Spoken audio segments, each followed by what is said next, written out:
Less than 40 hours of oxygen is left for the crew lost at sea inside that Titanic submersible. Today, the search for that 21-foot vessel carrying 5 people broadened to include help from other countries, including France. The focus is the deep waters, some 13,000 feet below, 900 miles off the coast of Cape Cod. The U.S. Coast Guard is the lead agency on this mission, and joining me now is the president and founder of Lifeguard Systems, Butch Hendrick, who has been performing surface and subsurface water rescues for more than 30 years. You are certainly an expert in this space. Butch, thank you so much for taking the time. Now, as far as I understand, you believe that this submersible is entangled down below with the Titanic wreckage itself. Why? And if that is the case, is that good or bad news? Hey, first of all, I believe that is one of the two potentials, and I'm hoping that is the potential. The reason for that is because the debris that is around the Titanic is so intense, and the submersible is getting very close so that you can get a close-eyes view. To get entangled is quite easy in that environment. An entanglement would have kept it from making its programmed surface. It's designed, according to the manufacturer, so that if something goes wrong, it automatically wants to go back to the surface. It self-deploys itself to go back to the surface. The fact that it has not come to the surface, there's two possibilities. One is that it is entangled and caught somewhere on the debris of the Titanic. Okay, and if that is the case, isn't that good news? Because then you could put equipment down there to locate it and bring it back up? It's good news because it would be easier to find. It may not be good news based on the fact that we have to figure out how we would untangle it.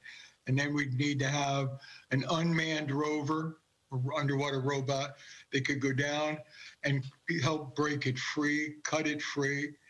It's at 12,500 feet, so we can't very well put a cable down 13,000 foot long, attach it and pick it up.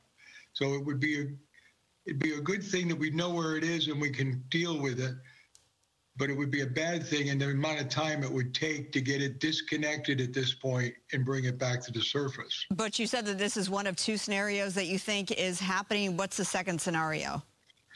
The second scenario is that it possibly had a problem with its own system, and it may have had a leak. Water coming in, salt water entering in the system would have caused a shortage in the electrical system, shut down the communication, shut down its ability to be dynamic and mobile, and very quietly and slowly flooded inside.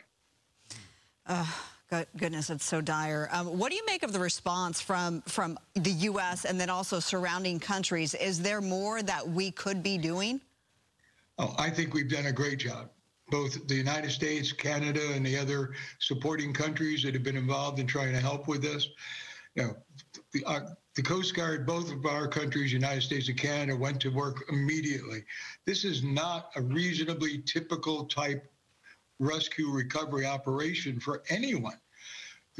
It's a one of a kind. We don't have equipment sitting in a warehouse somewhere saying, yep, let's go out there and pull that out of the back shed and we'll go save somebody at 13,000 foot.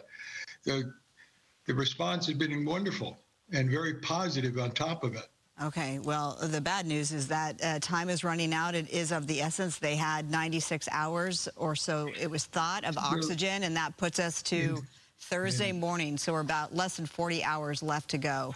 Yeah, one of the problems with that is it's possible that the 96 hours was never tested, that nobody ever actually put 5 people in this submersible and then said, how long can we last before, and monitored it.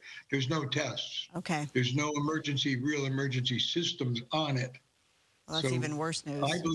I believe at best we have 25 hours left. 25 hours left. Okay. Well, we'll all be watching, and we appreciate you taking the time out tonight. Butch Hendrick, president and founder of Lifeguard Systems. Thank you.